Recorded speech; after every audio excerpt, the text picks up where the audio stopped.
2 Samuel 1. After the death of Saul, when David had returned from striking down the Amalekites, David remained 2 days in Ziklag. And on the 3rd day, behold, a man came from Saul's camp, with his clothes torn and dirt on his head. And when he came to David, he fell to the ground and paid homage. David said to him, "Where do you come from?" And he said to him, "I have escaped from the camp of Israel." And David said to him, "How did it go? Tell me." And he answered, "The people fled from the battle, and also many of the people have fallen and are dead. And Saul and his son Jonathan are also dead." Then David said to the young man who told him, "How do you know that Saul and his son Jonathan are dead?" And the young man who told him said, "By chance I happened to be on Mount Gilboa, and there was Saul leaning on his spear. And behold, the chariots and the horsemen were close upon him. And when he looked behind him, he saw me, and called to me. And I answered, 'Here I am.' And he said to me, 'Who are you?' I answered him, 'I am an Amalekite.' And he said to me, 'Stand beside me, and kill me, for anguish has seized me, and yet my life still lingers.' So I stood beside him, and killed him, because I was sure that he could not live after he had fallen. And I took the crown that was on his head, and the armlet that was on his arm, and I have brought them here to my lord." Then David took hold of his clothes and tore them, and so did all the men who were with him. And they mourned and wept and fasted until evening for Saul and for Jonathan his son, and for the people of the Lord and for the house of Israel, because they had fallen by the sword. And David said to the young man who told him, "Where do you come from?" And he answered, "I am the son of a sojourner, an Amalekite." David said to him, "How is it you are not afraid to put out your hand to destroy the Lord's anointed?" Then David called one of the young men and said, "Go, execute him." And he struck him down so that he died. And David said to him, "Your blood be on your head, for your own mouth has testified against you, saying, 'I have killed the Lord's anointed.'" And David lamented with this lamentation over Saul and Jonathan his son. And he said it should be taught to the people of Judah. Behold, it is written in the book of Jasher. He said, "Your glory, O Israel, is slain on your high places. How the mighty have fallen! Tell it not in Gath, publish it not in the streets of Ashkelon, lest the daughters of the Philistines rejoice, lest the daughters of the uncircumcised exult. You mountains of Gilboa, let there be no dew or rain upon you, nor fields of offerings. For there the shield of the mighty was defiled, the shield of Saul, not anointed with oil. From the blood of the slain, from the fat of the mighty, the bow of Jonathan turned not back, and the sword of Saul returned not empty. Saul and Jonathan, beloved and lovely, in life and in death they were not divided. They were swifter than eagles, they were stronger than lions. You daughters of Israel, weep over Saul, who clothed you luxuriously in scarlet, who put ornaments of gold on your apparel. How the mighty have fallen in the midst of the battle! Jonathan lies slain on your high places. I am distressed for you, my brother Jonathan. Very pleasant have you been to me. Your love to me was extraordinary, surpassing the love of women. How the mighty have fallen, and the weapons of war perished." 2 Samuel 2. After this, David inquired of the Lord, "Shall I go up into any of the cities of Judah?" And the Lord said to him, "Go up." David said, "To which shall I go up?" And he said, "To Hebron." So David went up there, and his 2 wives also, Ahinoam of Jezreel, and Abigail the widow of Nabal of Carmel. And David brought up his men who were with him, every one with his household, and they lived in the towns of Hebron. And the men of Judah came, and there they anointed David king over the house of Judah. When they told David, "It was the men of Jabesh Gilead who buried Saul," David sent messengers to the men of Jabesh Gilead, and said to them, May you be blessed by the Lord, because you showed this loyalty to Saul, your lord, and buried him. Now may the Lord show steadfast love and faithfulness to you, and I will do good to you because you have done this thing. Now therefore let your hands be strong, and be valiant, for Saul your lord is dead, and the house of Judah has anointed me king over them.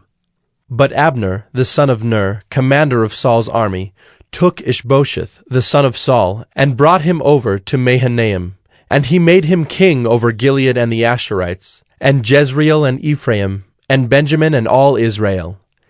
Ishbosheth, Saul's son, was 40 years old when he began to reign over Israel, and he reigned 2 years.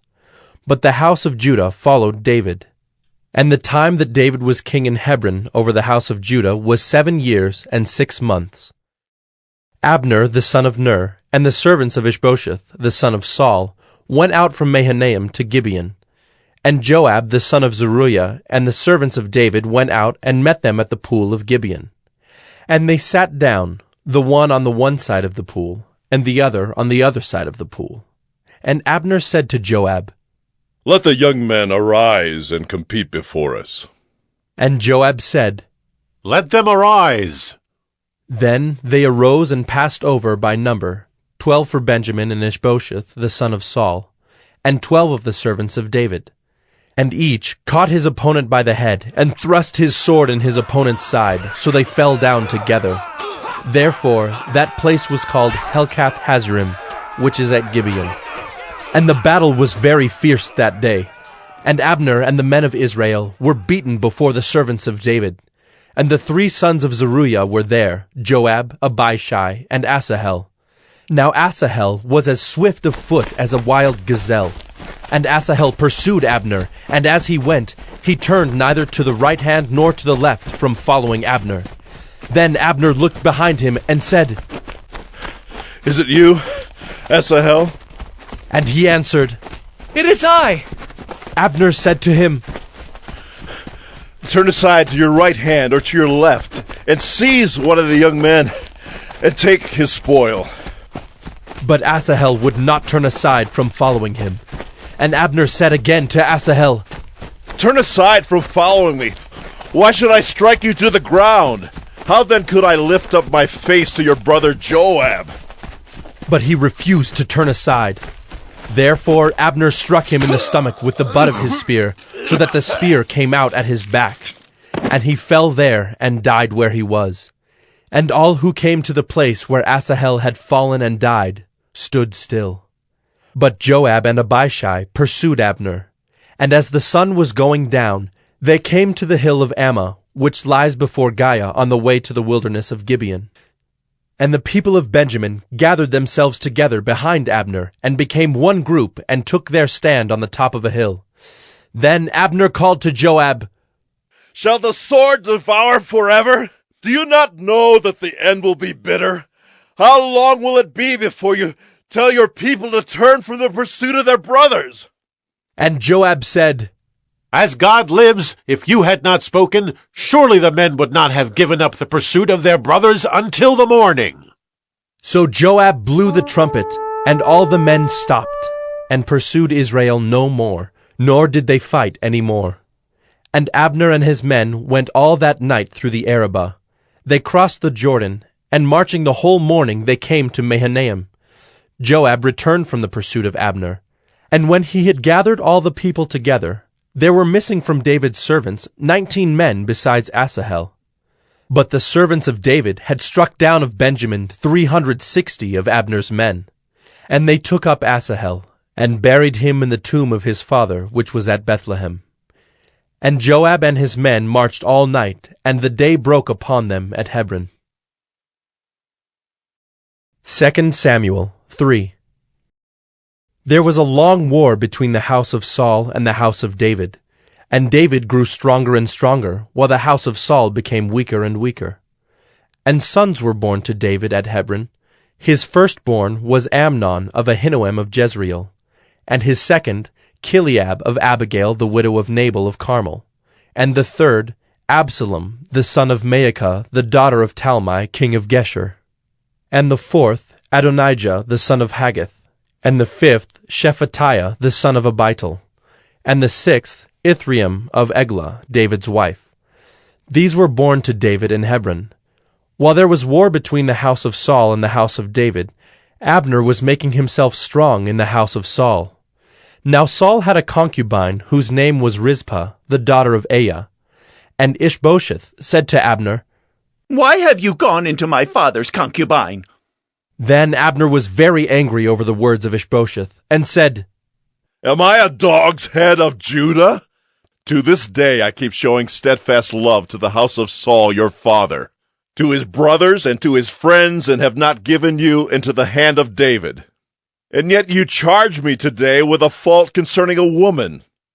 God do so to Abner and more also, if I do not accomplish for David what the Lord has sworn to him, to transfer the kingdom from the house of Saul and set up the throne of David over Israel and over Judah, from Dan to Beersheba. And Ishbosheth could not answer Abner another word, because he feared him. And Abner sent messengers to David on his behalf, saying, To whom does the land belong? Make your covenant with me, and behold, my hand shall be with you, to bring over all Israel to you. And he said, Good, I will make a covenant with you. But one thing I require of you, that is, you shall not see my face unless you first bring Michal, Saul's daughter, when you come to see my face. Then David sent messengers to Ishbosheth, Saul's son, saying, Give me my wife Michal, for whom I paid the bridal price of 100 foreskins of the Philistines. And Ishbosheth sent and took her from her husband Paltiel, the son of Laish. But her husband went with her, weeping after her all the way to Bahurim. Then Abner said to him, Go, return. And he returned. And Abner conferred with the elders of Israel, saying, For some time past you have been seeking David as king over you. Now then bring it about. For the Lord has promised David, saying, By the hand of my servant David I will save my people Israel from the hand of the Philistines, and from the hand of all their enemies. Abner also spoke to Benjamin. And then Abner went to tell David at Hebron all that Israel and the whole house of Benjamin thought good to do. When Abner came with 20 men to David at Hebron, David made a feast for Abner and the men who were with him. And Abner said to David, I will arise and go, and will gather all Israel to my lord the king, that they may make a covenant with you, and that you may reign over all that your heart desires. So David sent Abner away, and he went in peace. Just then the servants of David arrived with Joab from a raid, bringing much spoil with them. But Abner was not with David at Hebron, for he had sent him away, and he had gone in peace. When Joab and all the army that was with him came, it was told Joab, Abner the son of Ner came to the king, and he has let him go, and he has gone in peace. Then Joab went to the king and said, What have you done? Behold, Abner came to you. Why is it that you have sent him away so that he is gone? You know that Abner the son of Ner came to deceive you, and to know you're going out and you're coming in, and to know all that you are doing. When Joab came out from David's presence, he sent messengers after Abner, and they brought him back from the cistern of Sirah. But David did not know about it. And when Abner returned to Hebron, Joab took him aside into the midst of the gate to speak with him privately. And there he struck him in the stomach so that he died for the blood of Asahel his brother. Afterward, when David heard of it, he said, I and my kingdom are forever guiltless before the Lord for the blood of Abner the son of Ner. May it fall upon the head of Joab and upon all his father's house, and may the house of Joab never be without one who has a discharge, or who is leprous, or who holds a spindle, or who falls by the sword, or who lacks bread. So Joab and Abishai his brother killed Abner because he had put their brother Asahel to death in the battle at Gibeon.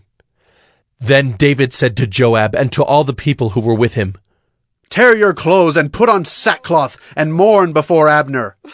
And King David followed the bier. They buried Abner at Hebron, and the king lifted up his voice and wept at the grave of Abner, and all the people wept. And the king lamented for Abner, saying, Should Abner die as a fool dies? Your hands were not bound, your feet were not fettered. As one falls before the wicked, you have fallen. And all the people wept again over him. Then all the people came to persuade David to eat bread while it was yet day. But David swore, saying, God do so to me and more also, if I taste bread or anything else till the sun goes down. And all the people took notice of it, and it pleased them, as everything that the king did pleased all the people. So all the people and all Israel understood that day that it had not been the king's will to put to death Abner the son of Ner.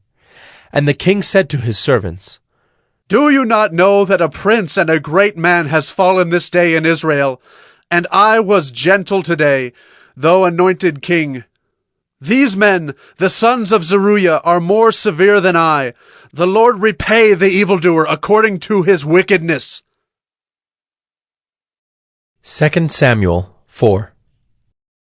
When Ishbosheth, Saul's son, heard that Abner had died at Hebron, his courage failed, and all Israel was dismayed. Now Saul's son had 2 men who were captains of raiding bands. The name of the one was Baanah, and the name of the other Rechab, sons of Rimmon, a man of Benjamin from Beeroth, for Beeroth also is counted part of Benjamin. The Beerothites fled to Gittaim, and have been sojourners there to this day. Jonathan the son of Saul had a son who was crippled in his feet. He was 5 years old when the news about Saul and Jonathan came from Jezreel, and his nurse took him up and fled. And as she fled in her haste, he fell and became lame. And his name was Mephibosheth. Now the sons of Rimmon the Beerothite, Rechab and Baanah, set out, and about the heat of the day they came to the house of Ishbosheth, as he was taking his noonday rest. And they came into the midst of the house as if to get wheat, and they stabbed him in the stomach. Then Rechab and Baanah his brother escaped. When they came into the house, as he lay on his bed in his bedroom, they struck him and put him to death and beheaded him. They took his head and went by the way of the Arabah all night, and brought the head of Ishbosheth to David at Hebron. And they said to the king, Here is the head of Ishbosheth, the son of Saul, your enemy, who sought your life. The Lord has avenged my lord the king this day on Saul and on his offspring. But David answered Rechab and Baanah his brother, the sons of Rimmon the Beerothite, As the Lord lives, who has redeemed my life out of every adversity, when one told me, Behold, Saul is dead, and thought he was bringing good news, I seized him and killed him at Ziklag, which was the reward I gave him for his news. How much more, when wicked men have killed a righteous man in his own house on his bed, shall I not now require his blood at your hand and destroy you from the earth? And David commanded his young men, and they killed them and cut off their hands and feet, and hanged them beside the pool at Hebron. But they took the head of Ishbosheth, and buried it in the tomb of Abner at Hebron. 2 Samuel 5. Then all the tribes of Israel came to David at Hebron and said, Behold, we are your bone and flesh. In times past, when Saul was king over us, it was you who led out and brought in Israel. And the Lord said to you, You shall be shepherd of my people Israel, and you shall be prince over Israel. So all the elders of Israel came to the king at Hebron, and King David made a covenant with them at Hebron before the Lord. And they anointed David king over Israel. David was 30 years old when he began to reign, and he reigned 40 years. At Hebron he reigned over Judah 7 years and 6 months, and at Jerusalem he reigned over all Israel and Judah 33 years. And the king and his men went to Jerusalem against the Jebusites, the inhabitants of the land, who said to David, You will not come in here, but the blind and the lame will ward you off. Thinking, David cannot come in here. Nevertheless, David took the stronghold of Zion, that is the city of David. And David said on that day, Whoever would strike the Jebusites, let him get up the water shaft to attack the lame and the blind who are hated by David's soul. Therefore it is said, The blind and the lame shall not come into the house. And David lived in the stronghold, and called it the city of David. And David built the city all around from the Millo inward. And David became greater and greater, for the Lord, the God of hosts, was with him. And Hiram, king of Tyre, sent messengers to David, and cedar trees, also carpenters and masons, who built David a house. And David knew that the Lord had established him king over Israel, and that he had exalted his kingdom for the sake of his people Israel. And David took more concubines and wives from Jerusalem, after he came from Hebron, and more sons and daughters were born to David. And these are the names of those who were born to him in Jerusalem: Shemua, Shobab, Nathan, Solomon, Ibhar, Elishua, Nepheg, Japhiah, Elishama, Eliada, and Eliphalet. When the Philistines heard that David had been anointed king over Israel, all the Philistines went up to search for David. But David heard of it and went down to the stronghold. Now the Philistines had come and spread out in the valley of Rephaim. And David inquired of the Lord, "Shall I go up against the Philistines? Will you give them into my hand?" And the Lord said to David, Go up, for I will certainly give the Philistines into your hand. And David came to Baal-perazim, and David defeated them there. And he said, "The Lord has burst through my enemies before me like a bursting flood." Therefore the name of that place is called Baal-perazim. And the Philistines left their idols there, and David and his men carried them away. And the Philistines came up yet again, and spread out in the valley of Rephaim. And when David inquired of the Lord, he said, You shall not go up. Go around to their rear, and come against them opposite the balsam trees. And when you hear the sound of marching in the tops of the balsam trees, then rouse yourself, for then the Lord has gone out before you to strike down the army of the Philistines. And David did as the Lord commanded him, and struck down the Philistines from Geba to Gezer. 2 Samuel 6. David again gathered all the chosen men of Israel, 30,000. And David arose and went with all the people who were with him from Baale-Judah, to bring up from there the ark of God, which is called by the name of the Lord of hosts, who sits enthroned on the cherubim. And they carried the ark of God on a new cart, and brought it out of the house of Abinadab, which was on the hill. And Uzzah and Ahio, the sons of Abinadab, were driving the new cart with the ark of God, and Ahio went before the ark. And David and all the house of Israel were making merry before the Lord, with songs and lyres and harps, and tambourines and castanets and cymbals. And when they came to the threshing floor of Nacon, Uzzah put out his hand to the ark of God, and took hold of it, for the oxen stumbled. And the anger of the Lord was kindled against Uzzah, and God struck him down there because of his error, and he died there beside the ark of God. And David was angry because the Lord had burst forth against Uzzah. And that place is called Perez-Uzzah to this day. And David was afraid of the Lord that day, and he said, "How can the ark of the Lord come to me?" So David was not willing to take the ark of the Lord into the city of David. But David took it aside to the house of Obed-Edom the Gittite. And the ark of the Lord remained in the house of Obed-Edom the Gittite 3 months, and the Lord blessed Obed-Edom and all his household. And it was told King David, The Lord has blessed the household of Obed-Edom and all that belongs to him because of the ark of God. So David went and brought up the ark of God from the house of Obed-Edom to the city of David with rejoicing. And when those who bore the ark of the Lord had gone 6 steps, he sacrificed an ox and a fattened animal. And David danced before the Lord with all his might, and David was wearing a linen ephod. So David and all the house of Israel brought up the ark of the Lord with shouting and with the sound of the horn. As the ark of the Lord came into the city of David, Michal, the daughter of Saul, looked out of the window, and saw King David leaping and dancing before the Lord, and she despised him in her heart. And they brought in the ark of the Lord, and set it in its place, inside the tent that David had pitched for it. And David offered burnt offerings and peace offerings before the Lord. And when David had finished offering the burnt offerings and the peace offerings, he blessed the people in the name of the Lord of hosts, and distributed among all the people, the whole multitude of Israel, both men and women, a cake of bread, a portion of meat, and a cake of raisins to each one. Then all the people departed, each to his house. And David returned to bless his household. But Michal, the daughter of Saul, came out to meet David, and said, "How the king of Israel honored himself today, uncovering himself today before the eyes of his servants, female servants, as one of the vulgar fellows shamelessly uncovers himself."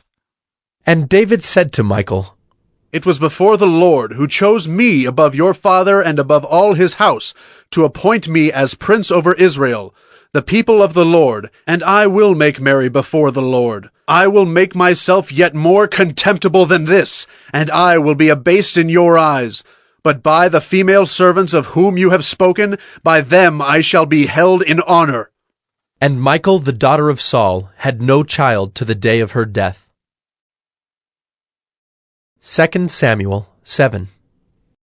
Now when the king lived in his house, and the Lord had given him rest from all his surrounding enemies, the king said to Nathan the prophet, "See now, I dwell in a house of cedar, but the ark of God dwells in a tent." And Nathan said to the king, "Go, do all that is in your heart, for the Lord is with you."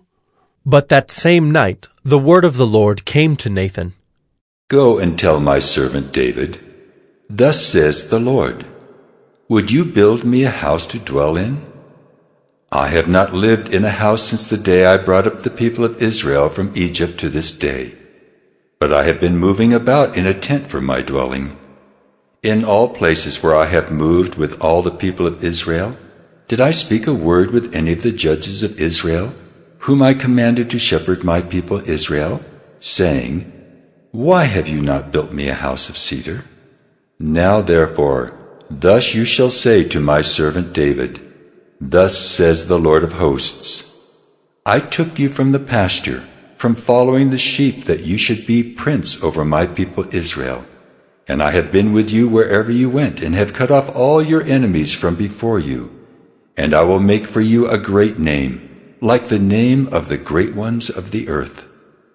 And I will appoint a place for my people Israel, and will plant them, so that they may dwell in their own place and be disturbed no more.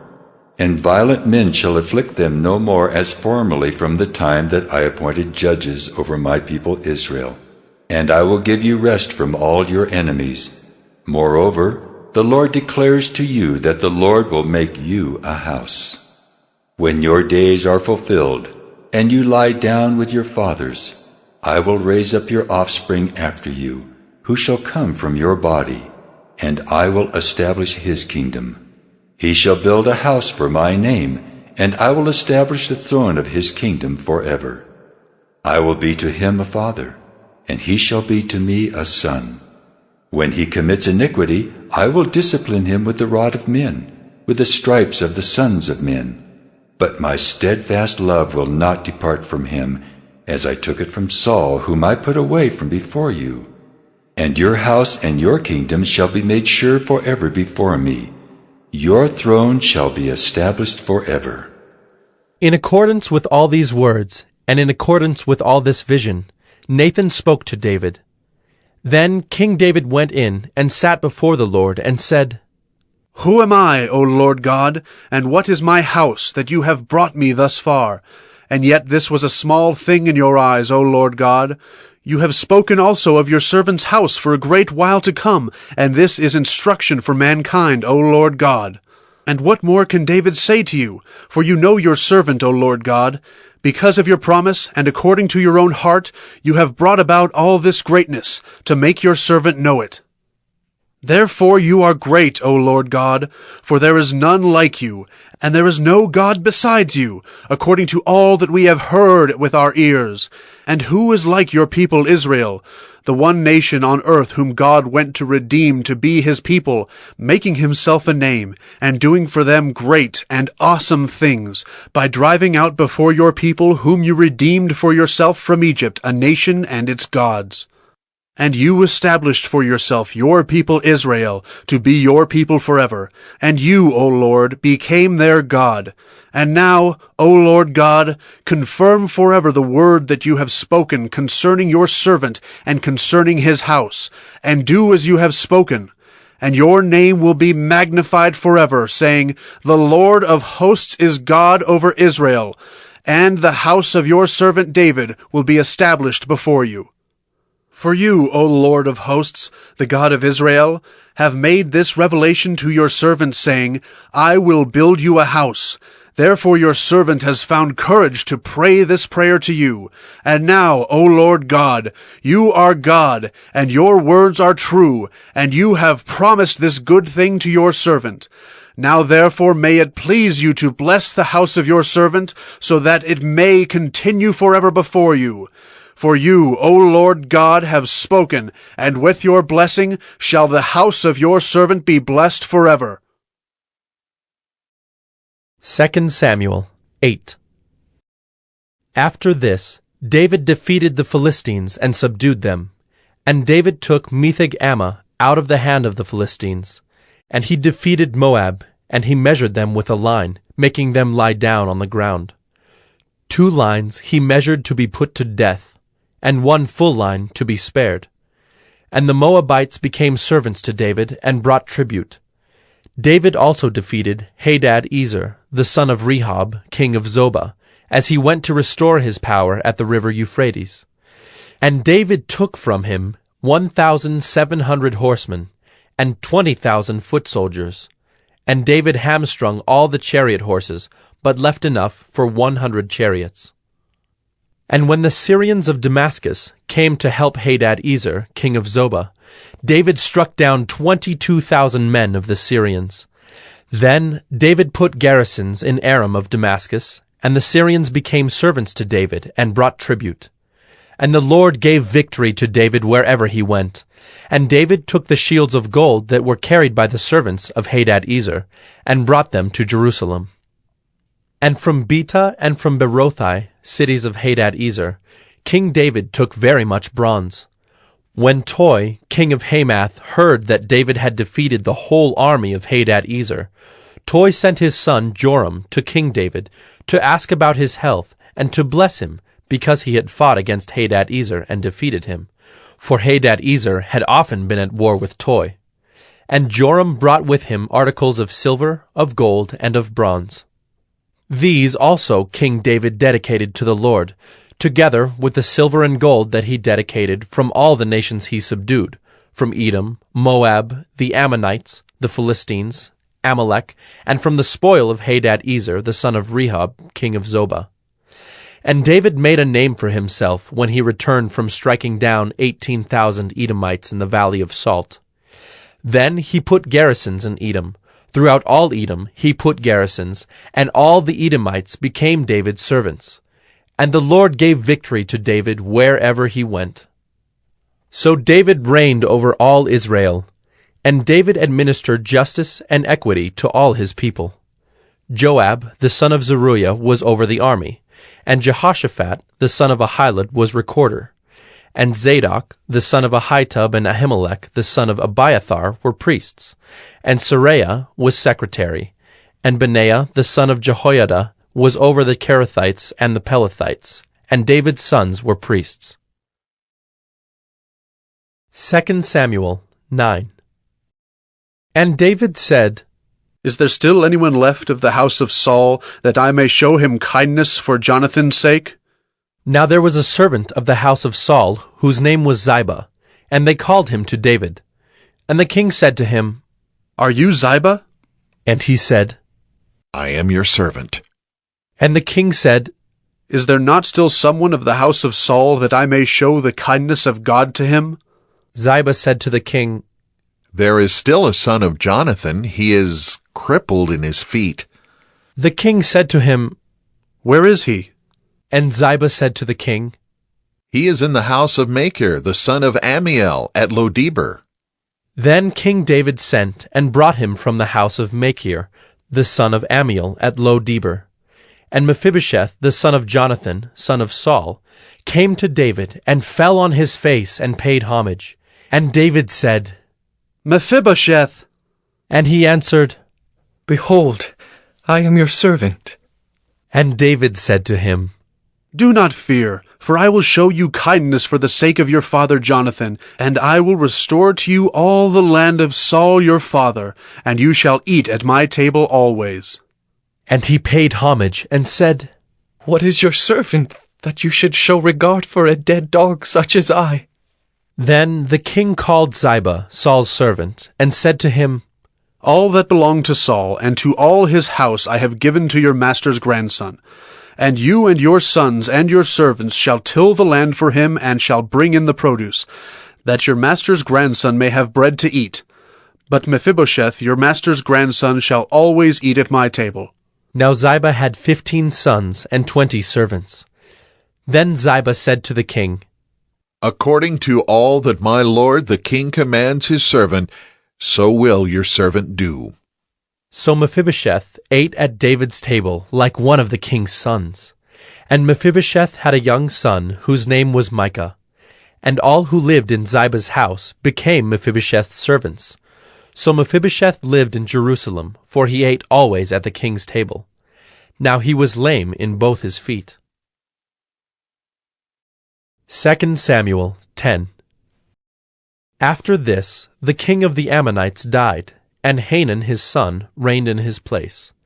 And David said, I will deal loyally with Hanun the son of Nahash, as his father dealt loyally with me.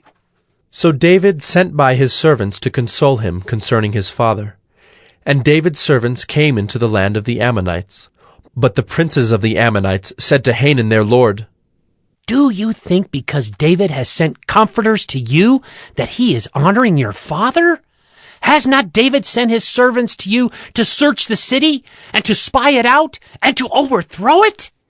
So Hanun took David's servants, and shaved off half the beard of each, and cut off their garments in the middle, at their hips, and sent them away. When it was told David, he sent to meet them, for the men were greatly ashamed.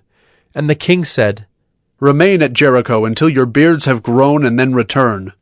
When the Ammonites saw that they had become a stench to David, the Ammonites sent and hired the Syrians of Beth-rehob, and the Syrians of Zobah, 20,000 foot soldiers, and the king of Maacah with 1,000 men, and the men of Tob, 12,000 men.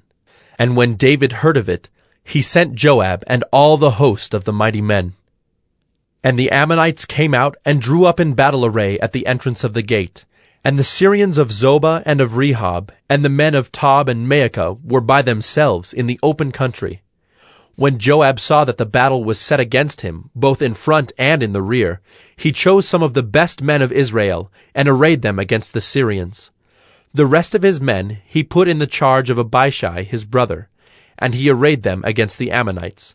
And he said, If the Syrians are too strong for me, then you shall help me. But if the Ammonites are too strong for you, then I will come and help you. Be of good courage, and let us be courageous for our people, and for the cities of our God, and may the Lord do what seems good to him. So Joab and the people who were with him drew near to battle against the Syrians, and they fled before him. And when the Ammonites saw that the Syrians fled, they likewise fled before Abishai, and entered the city. Then Joab returned from fighting against the Ammonites, and came to Jerusalem. But when the Syrians saw that they had been defeated by Israel, they gathered themselves together. And Hadad-ezer sent and brought out the Syrians who were beyond the Euphrates. They came to Helam, with Shobach the commander of the army of Hadad-ezer at their head. And when it was told David, he gathered all Israel together, and crossed the Jordan, and came to Helam. The Syrians arrayed themselves against David, and fought with him. And the Syrians fled before Israel, and David killed of the Syrians the men of 700 chariots, and 40,000 horsemen, and wounded Shobach the commander of their army, so that he died there. And when all the kings who were servants of Hadad-ezer saw that they had been defeated by Israel, they made peace with Israel, and became subject to them.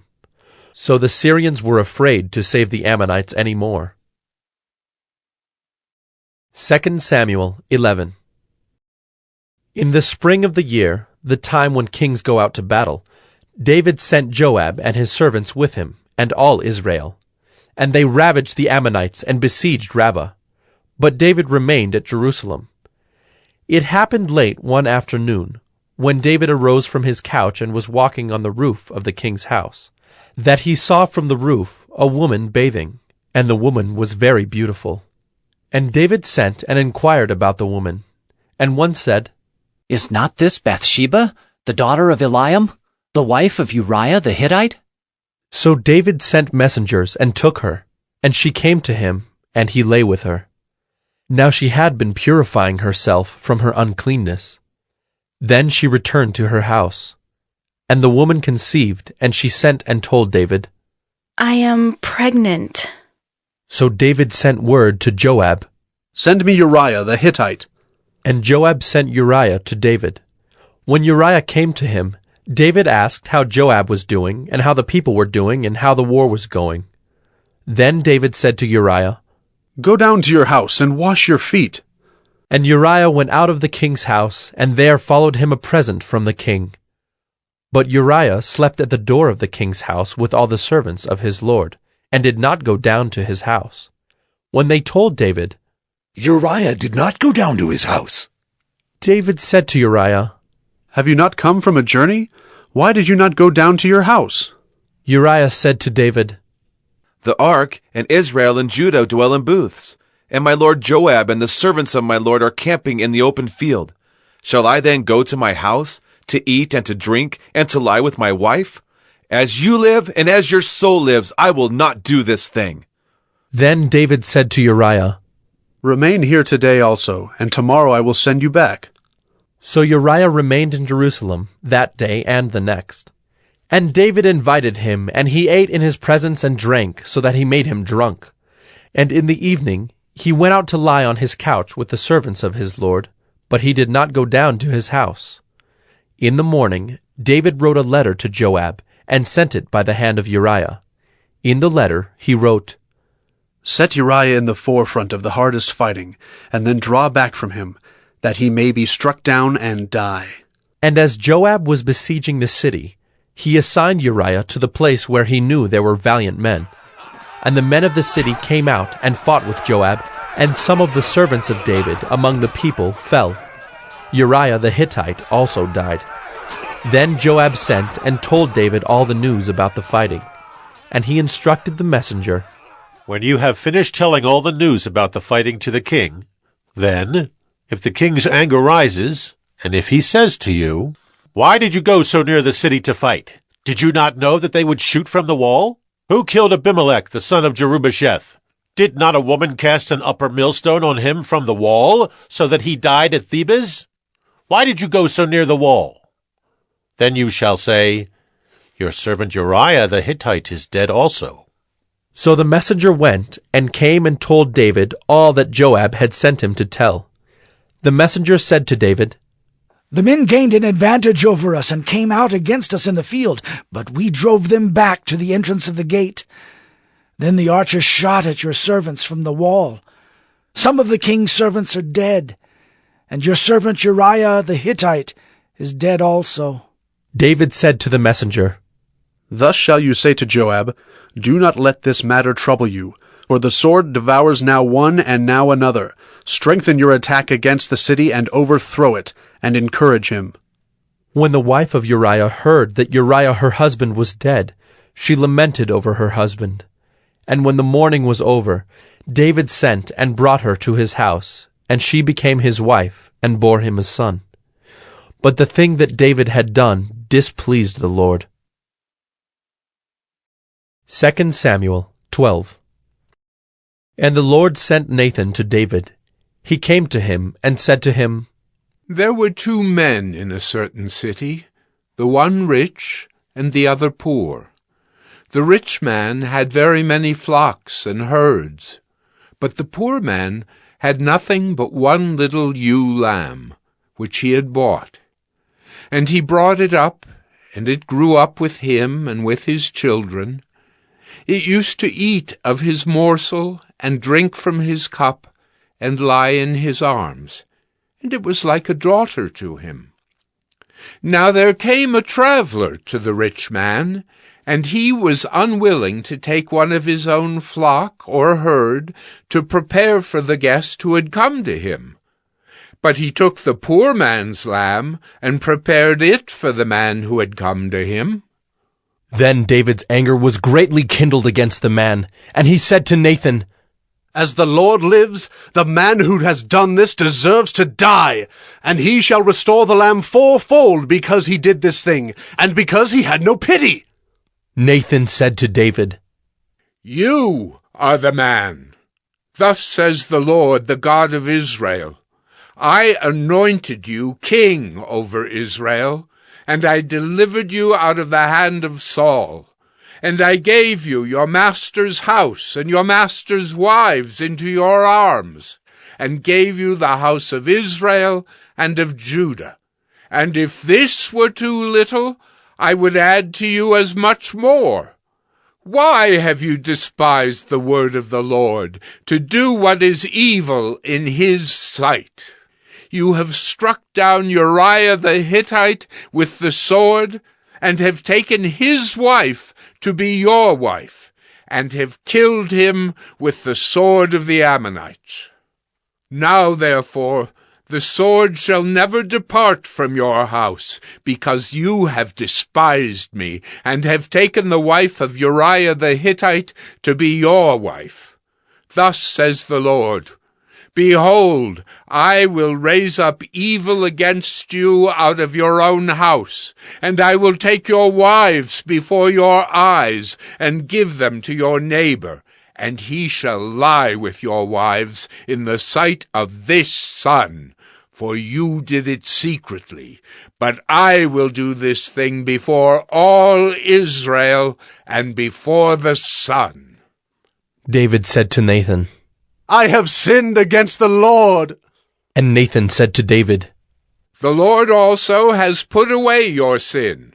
You shall not die. Nevertheless, because by this deed you have utterly scorned the Lord, the child who is born to you shall die. Then Nathan went to his house. And the Lord afflicted the child that Uriah's wife bore to David, and he became sick. David therefore sought God on behalf of the child, and David fasted and went in and lay all night on the ground. And the elders of his house stood beside him to raise him from the ground, but he would not, nor did he eat food with them. On the 7th day the child died. And the servants of David were afraid to tell him that the child was dead, for they said, Behold, while the child was yet alive, we spoke to him, and he did not listen to us. How then can we say to him, The child is dead? He may do himself some harm. But when David saw that his servants were whispering together, David understood that the child was dead. And David said to his servants, Is the child dead? They said, He is dead. Then David arose from the earth, and washed and anointed himself, and changed his clothes. And he went into the house of the Lord, and worshipped. He then went to his own house, and when he asked, they set food before him, and he ate. Then his servant said to him, What is this thing that you have done? You fasted and wept for the child while he was alive, but when the child died, you arose and ate food. He said, While the child was still alive, I fasted and wept, for I said, Who knows whether the Lord will be gracious to me, that the child may live? But now he is dead. Why should I fast? Can I bring him back again? I shall go to him, but he will not return to me. Then David comforted his wife Bathsheba, and went in to her, and lay with her. And she bore a son, and he called his name Solomon. And the Lord loved him, and sent a message by Nathan the prophet. So he called his name Jedidiah, because of the Lord. Now Joab fought against Rabbah of the Ammonites, and took the royal city. And Joab sent messengers to David, and said, I have fought against Rabbah. Moreover, I have taken the city of waters. Now then, gather the rest of the people together, and encamp against the city, and take it, lest I take the city, and it be called by my name. So David gathered all the people together, and went to Rabbah, and fought against it, and took it. And he took the crown of their king from his head. The weight of it was a talent of gold, and in it was a precious stone, and it was placed on David's head. And he brought out the spoil of the city, a very great amount. And he brought out the people who were in it, and set them to labor with saws and iron picks and iron axes, and made them toil at the brick kilns. And thus he did to all the cities of the Ammonites. Then David and all the people returned to Jerusalem. 2 Samuel 13. Now Absalom, David's son, had a beautiful sister, whose name was Tamar. And after a time, Amnon, David's son, loved her. And Amnon was so tormented that he made himself ill because of his sister Tamar, for she was a virgin, and it seemed impossible to Amnon to do anything to her. But Amnon had a friend, whose name was Jonadab, the son of Shimeah, David's brother. And Jonadab was a very crafty man. And he said to him, O son of the king, why are you so haggard morning after morning? Will you not tell me? Amnon said to him, I love Tamar, my brother Absalom's sister. Jonadab said to him, Lie down on your bed and pretend to be ill, and when your father comes to see you, say to him, Let my sister Tamar come and give me bread to eat, and prepare the food in my sight, that I may see it and eat it from her hand. So Amnon lay down and pretended to be ill. And when the king came to see him, Amnon said to the king, Please, let my sister Tamar come and make a couple of cakes in my sight, that I may eat from her hand. Then David sent home to Tamar, saying, Go to your brother Amnon's house and prepare food for him. So Tamar went to her brother Amnon's house, where he was lying down. And she took dough and kneaded it, and made cakes in his sight, and baked the cakes. And she took the pan and emptied it out before him, but he refused to eat. And Amnon said, Send out everyone from me. So everyone went out from him. Then Amnon said to Tamar, Bring the food into the chamber, that I may eat from your hand. And Tamar took the cakes she had made, and brought them into the chamber to Amnon her brother. But when she brought them near him to eat, he took hold of her, and said to her, Come, lie with me, my sister. She answered him, No, my brother, do not violate me, for such a thing is not done in Israel.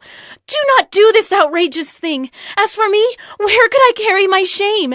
And as for you, you would be as one of the outrageous fools in Israel. Now therefore, please, speak to the king, for he will not withhold me from you. But he would not listen to her, and being stronger than she, he violated her and lay with her. Then Amnon hated her with very great hatred, so that the hatred with which he hated her was greater than the love with which he had loved her. And Amnon said to her, Get up! Go! But she said to him, No, my brother, for this wrong in sending me away is greater than the other that you did to me. But he would not listen to her. He called the young man who served him, and said, Put this woman out of my presence and bolt the door after her. Now she was wearing a long robe with sleeves, for thus were the virgin daughters of the king dressed. So his servant put her out, and bolted the door after her. And Tamar put ashes on her head, and tore the long robe that she wore. And she laid her hand on her head, and went away, crying aloud as she went. And her brother Absalom said to her, Has Amnon your brother been with you? Now hold your peace, my sister. He is your brother. Do not take this to heart. So Tamar lived a desolate woman in her brother Absalom's house. When King David heard of all these things, he was very angry.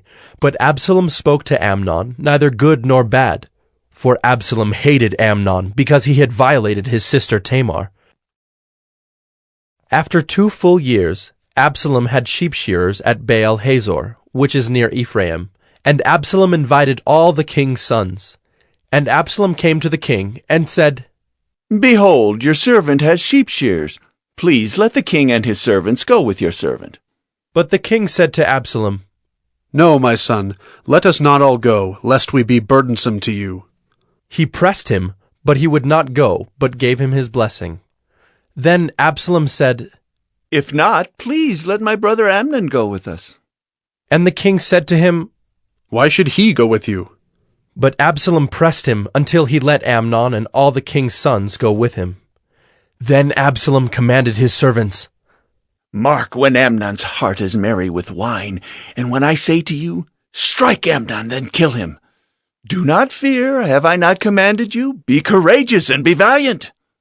So the servants of Absalom did to Amnon as Absalom had commanded. Then all the king's sons arose, and each mounted his mule and fled. While they were on the way, news came to David. Absalom has struck down all the king's sons, and not one of them is left. Then the king arose and tore his garments, and lay on the earth. And all his servants who were standing by tore their garments. But Jonadab, the son of Shimeah, David's brother, said, Let not my lord suppose that they have killed all the young men, the king's sons, for Amnon alone is dead. For by the command of Absalom, this has been determined from the day he violated his sister Tamar. Now, therefore, let not my lord the king so take it to heart as to suppose that all the king's sons are dead, for Amnon alone is dead. But Absalom fled, and the young man who kept the watch lifted up his eyes and looked, and behold, many people were coming from the road behind him by the side of the mountain. And Jonadab said to the king, Behold, the king's sons have come. As your servant said, so it has come about. And as soon as he had finished speaking, behold, the king's sons came and lifted up their voice and wept. And the king also, and all his servants, wept very bitterly. But Absalom fled, and went to Talmai, the son of Ammihud, king of Geshur. And David mourned for his son day after day. So Absalom fled, and went to Geshur, and was there 3 years. And the spirit of the king longed to go out to Absalom, because he was comforted about Amnon, since he was dead. 2 Samuel 14. Now Joab, the son of Zeruiah, knew that the king's heart went out to Absalom. And Joab sent to Tekoa, and brought from there a wise woman, and said to her, Pretend to be a mourner, and put on mourning garments. Do not anoint yourself with oil, but behave like a woman who has been mourning many days for the dead. Go to the king, and speak thus to him. So Joab put the words in her mouth. When the woman of Tekoa came to the king, she fell on her face to the ground, and paid homage, and said, Save me, O king! And the king said to her, What is your trouble? She answered, Alas, I am a widow. My husband is dead. And your servant had 2 sons, and they quarrelled with one another in the field. There was no one to separate them. And one struck the other and killed him. And now the whole clan has risen against your servant, and they say, Give up the man who struck his brother, that we may put him to death for the life of his brother whom he killed. And so they would destroy the heir also. Thus they would quench my coal that is left, and leave to my husband neither name nor remnant on the face of the earth. Then the king said to the woman, Go to your house, and I will give orders concerning you. And the woman of Tekoa said to the king, On me be the guilt, my lord the king, and on my father's house. Let the king and his throne be guiltless. The king said, If anyone says anything to you, bring him to me, and he shall never touch you again. Then she said, Please let the king invoke the Lord your God, that the avenger of blood kill no more, and my son be not destroyed. He said, As the Lord lives, not one hair of your son shall fall to the ground. Then the woman said, Please let your servant speak a word to my lord the king. He said, Speak. And the woman said, Why then have you planned such a thing against the people of God? For in giving this decision the king convicts himself, inasmuch as the king does not bring his banished one home again. We must all die. We are like water spilled on the ground, which cannot be gathered up again. But God will not take away life, and he devises means so that the banished one will not remain an outcast. Now I have come to say this to my lord the king, because the people have made me afraid. And your servant thought, I will speak to the king. It may be that the king will perform the request of his servant. For the king will hear and deliver his servant from the hand of the man who would destroy me, and my son together from the heritage of God. And your servant thought, the word of my lord the king will set me at rest. For my lord the king is like the angel of God to discern good and evil. The Lord your God be with you. Then the king answered the woman, Do not hide from me anything I ask you. And the woman said, Let my lord the king speak. The king said, Is the hand of Joab with you in all this?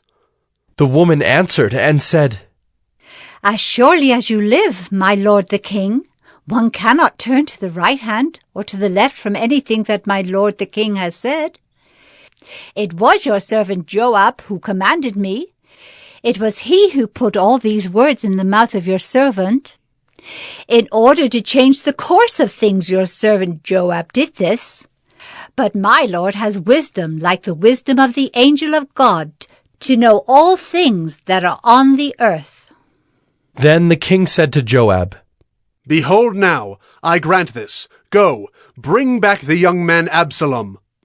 And Joab fell on his face to the ground, and paid homage, and blessed the king. And Joab said, Today your servant knows that I have found favor in your sight, my lord the king, in that the king has granted the request of his servant. So Joab arose, and went to Geshur, and brought Absalom to Jerusalem. And the king said, Let him dwell apart in his own house. He is not to come into my presence. So Absalom lived apart in his own house, and did not come into the king's presence. Now in all Israel there was no one so much to be praised for his handsome appearance as Absalom. From the sole of his foot to the crown of his head there was no blemish in him. And when he cut the hair of his head, for at the end of every year he used to cut it, when it was heavy on him he cut it, he weighed the hair of his head, 200 shekels by the king's weight. There were born to Absalom 3 sons, and 1 daughter, whose name was Tamar. She was a beautiful woman. So Absalom lived 2 full years in Jerusalem without coming into the king's presence. Then Absalom sent for Joab to send him to the king, but Joab would not come to him. And he sent a second time, but Joab would not come. Then he said to his servants, See, Joab's field is next to mine, and he has barley there. Go and set it on fire. So Absalom's servants set the field on fire. Then Joab arose and went to Absalom at his house, and said to him, Why have your servants set my field on fire? Absalom answered Joab, Behold, I send word to you. Come here that I may send you to the king to ask, Why have I come from Geshur? It would be better for me to be there still. Now therefore let me go into the presence of the king, and if there is guilt in me, let him put me to death. Then Joab went to the king and told him, and he summoned Absalom. So he came to the king, and bowed himself on his face to the ground before the king, and the king kissed Absalom. 2 Samuel 15. After this, Absalom got himself a chariot and horses, and 50 men to run before him. And Absalom used to rise early, and stand beside the way of the gate. And when any man had a dispute to come before the king for judgment, Absalom would call to him, and say, From what city are you? And when he said, Your servant is of such and such a tribe in Israel, Absalom would say to him, See, your claims are good and right, but there is no man designated by the king to hear you. Then Absalom would say, Oh, that I were judge in the land! Then every man with a dispute or cause might come to me, and I would give him justice. And whenever a man came near to pay homage to him, he would put out his hand and take hold of him and kiss him. Thus Absalom did to all of Israel who came to the king for judgment.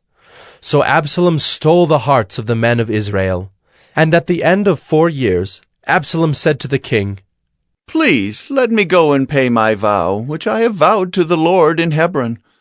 For your servant vowed a vow while I lived at Geshur in Aram, saying, If the Lord will indeed bring me back to Jerusalem, then I will offer worship to the Lord. The king said to him, Go in peace. So he arose and went to Hebron. But Absalom sent secret messengers throughout all the tribes of Israel, saying, As soon as you hear the sound of the trumpet, then say, Absalom is king at Hebron. With Absalom went 200 men from Jerusalem who were invited guests, and they went in their innocence and knew nothing. And while Absalom was offering the sacrifices, he sent for Ahithophel the Gilonite, David's counselor, from his city Gilo. And the conspiracy grew strong, and the people with Absalom kept increasing. And a messenger came to David, saying, The hearts of the men of Israel have gone after Absalom. Then David said to all his servants who were with him at Jerusalem, Arise, and let us flee, or else there will be no escape for us from Absalom. Go quickly, lest he overtake us quickly and bring down ruin on us and strike the city with the edge of the sword. And the king's servant said to the king, Behold, your servants are ready to do whatever my lord the king decides. So the king went out, and all his household after him. And the king left 10 concubines to keep the house. And the king went out, and all the people after him, and they halted at the last house. And all his servants passed by him, and all the Kerethites, and all the Pelethites, and all the 600 Gittites who had followed him from Gath, passed on before the king. Then the king said to Ittai the Gittite, Why do you also go with us? Go back and stay with the king, for you are a foreigner, and also an exile from your home. You came only yesterday, and shall I today make you wander about with us, since I go, I know not where? Go back, and take your brothers with you, and may the Lord show steadfast love and faithfulness to you. But Ittai answered the king, As the Lord lives, and as my lord the king lives, wherever my lord the king shall be, whether for death or for life, there also will your servant be. And David said to Ittai, Go then, pass on. So Ittai the Gittite passed on with all his men and all the little ones who were with him. And all the land wept aloud as all the people passed by.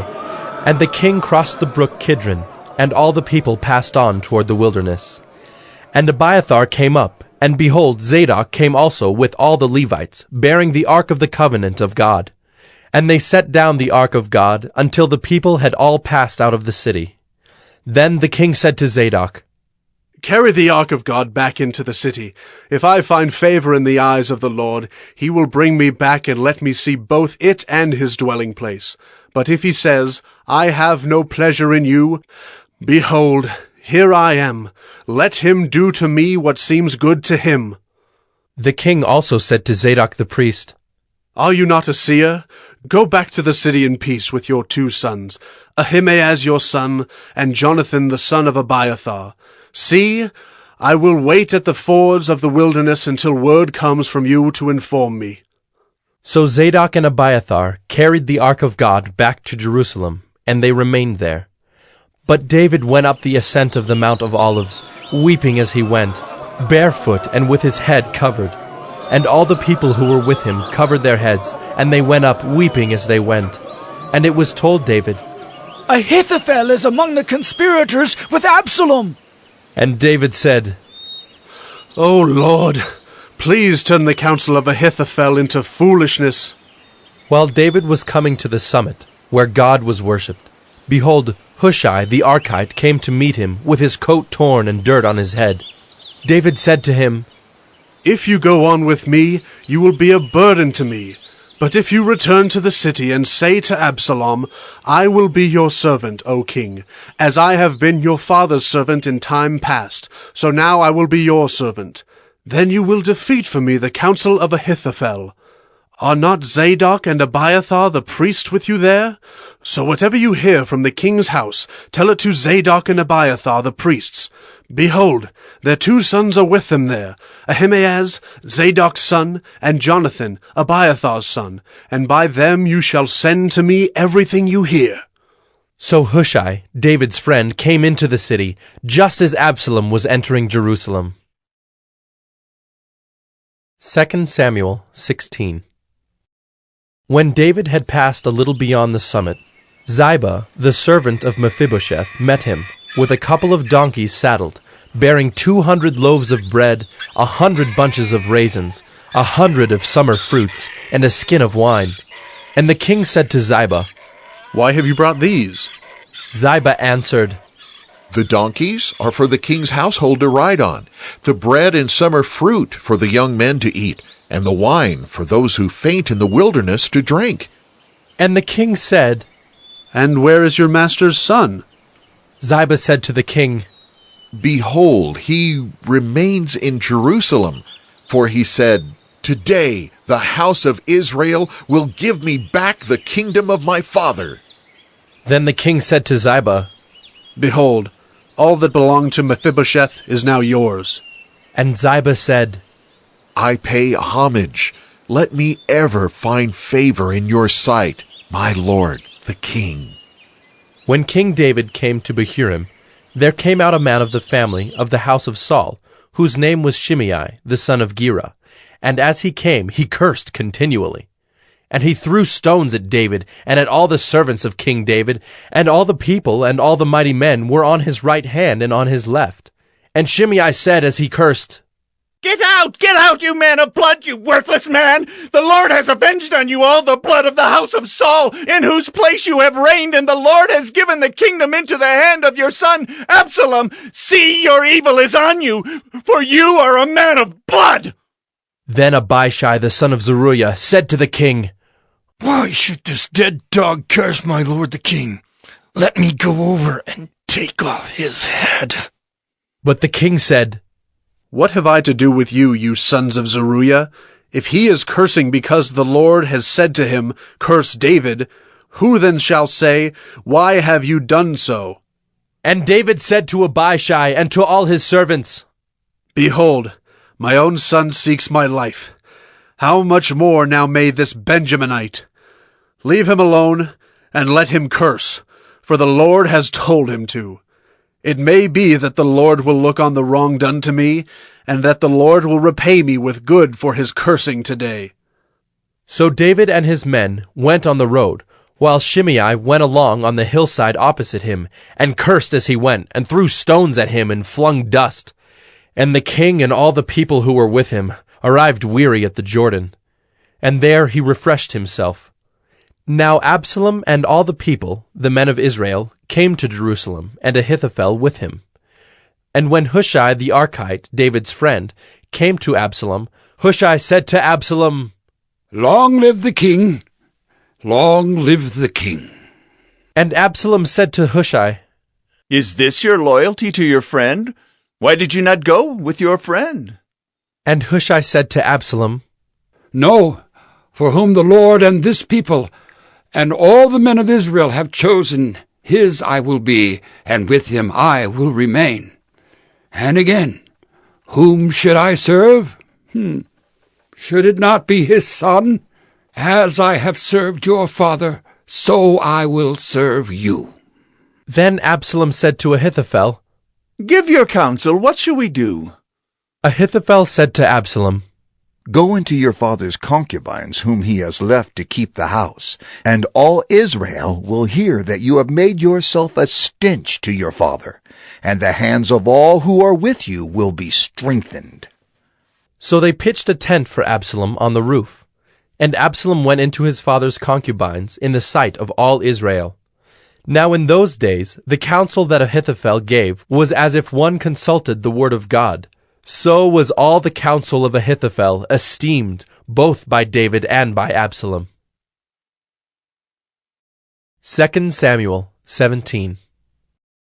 Moreover, Ahithophel said to Absalom, Let me choose 12,000 men, and I will arise and pursue David tonight. I will come upon him while he is weary and discouraged and throw him into a panic. And all the people who are with him will flee. I will strike down only the king, and I will bring all the people back to you as a bride comes home to her husband. You seek the life of only one man, and all the people will be at peace." And the advice seemed right in the eyes of Absalom and all the elders of Israel. Then Absalom said, "Call Hushai the Archite also, and let us hear what he has to say." And when Hushai came to Absalom, Absalom said to him, "Thus has Ahithophel spoken. Shall we do as he says? If not, you speak." Then Hushai said to Absalom, "This time the counsel that Ahithophel has given is not good."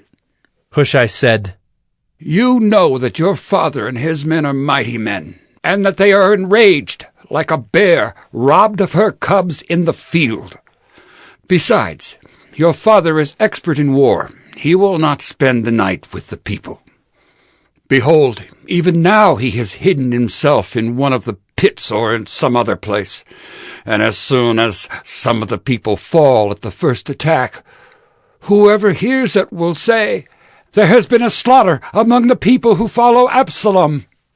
Then even the valiant man whose heart is like the heart of a lion will utterly melt with fear, for all Israel knows that your father is a mighty man, and that those who are with him are valiant men. But my counsel is that all Israel be gathered to you, from Dan to Beersheba, as the sand by the sea for multitude, and that you go to battle in person. So we shall come upon him in some place where he is to be found, and we shall light upon him as the dew falls on the ground, and of him and all the men with him not one will be left. If he withdraws into a city, then all Israel will bring ropes to that city, and we shall drag it into the valley, until not even a pebble is to be found there."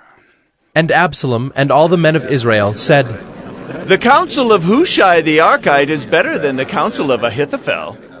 For the Lord had ordained to defeat the good counsel of Ahithophel, so that the Lord might bring harm upon Absalom. Then Hushai said to Zadok and Abiathar the priests, Thus and so did Ahithophel counsel Absalom and the elders of Israel, and thus and so have I counseled. Now, therefore, send quickly and tell David, do not stay tonight at the fords of the wilderness, but by all means pass over, lest the king and all the people who are with him be swallowed up." Now Jonathan and Ahimaaz were waiting at Enrogel. A female servant was to go and tell them, and they were to go and tell King David, for they were not to be seen entering the city. But a young man saw them and told Absalom. So both of them went away quickly and came to the house of a man at Bahurim, who had a well in his courtyard, and they went down into it. And the woman took and spread a covering over the well's mouth, and scattered grain on it, and nothing was known of it. When Absalom's servants came to the woman at the house, they said, "Where are Ahimaaz and Jonathan?" And the woman said to them, "They have gone over the brook of water." And when they had sought and could not find them, they returned to Jerusalem. After they had gone, the men came up out of the well, and went and told King David.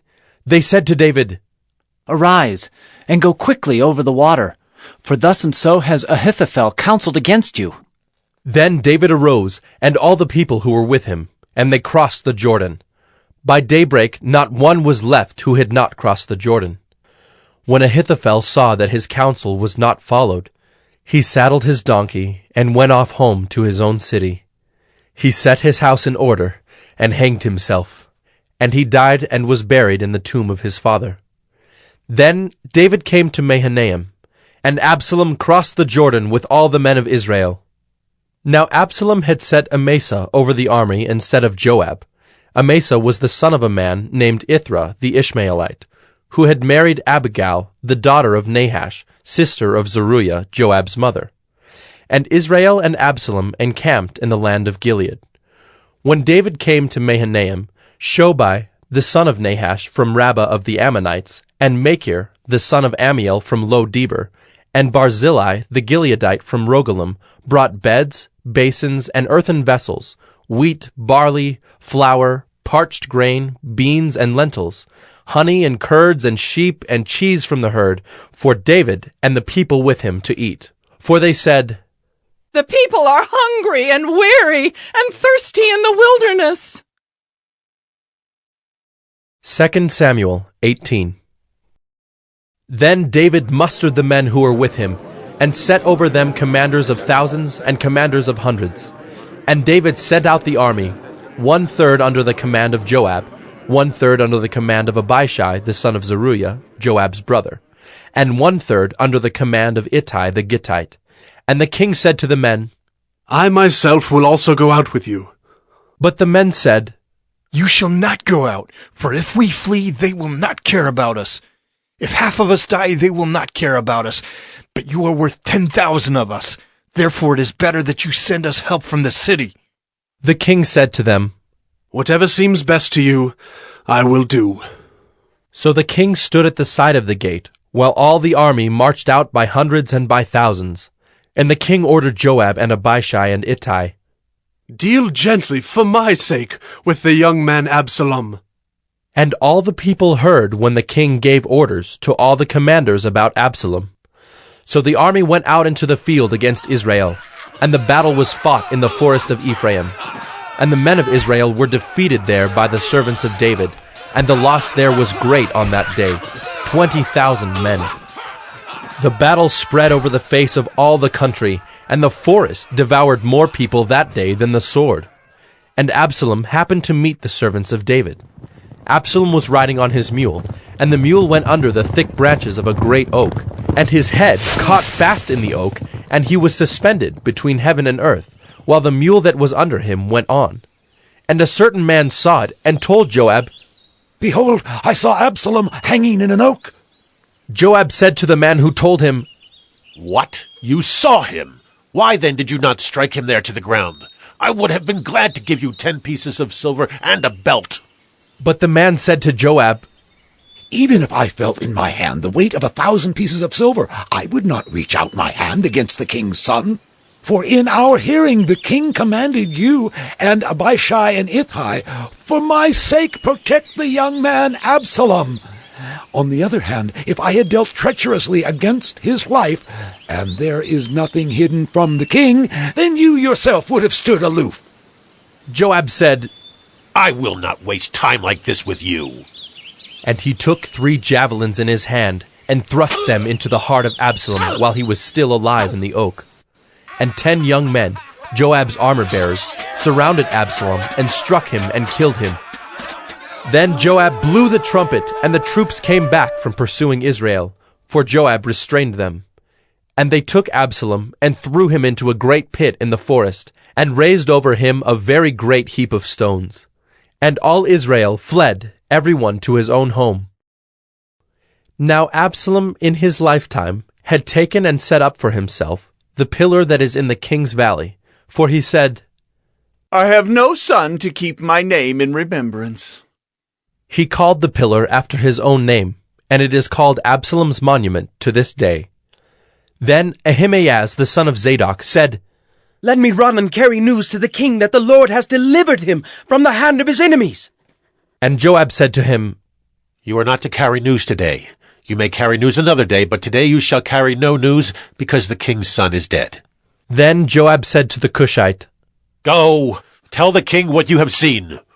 The Cushite bowed before Joab and ran. Then Ahimaaz the son of Zadok said again to Joab, "Come what may, let me also run after the Cushite." And Joab said, "Why will you run, my son, seeing that you will have no reward for the news?" "Come what may," he said, "I will run." So he said to him, "Run!" Then Ahimaaz ran by the way of the plain, and outran the Cushite. Now David was sitting between the 2 gates, and the watchman went up to the roof of the gate by the wall. And when he lifted up his eyes and looked, he saw a man running alone. The watchman called out and told the king. And the king said, "If he is alone, there is news in his mouth." And he drew nearer and nearer. The watchman saw another man running, and the watchman called to the gate and said, "See, another man running alone." The king said, "He also brings news."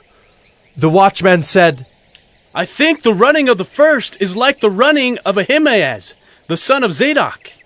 And the king said, "He is a good man and comes with good news."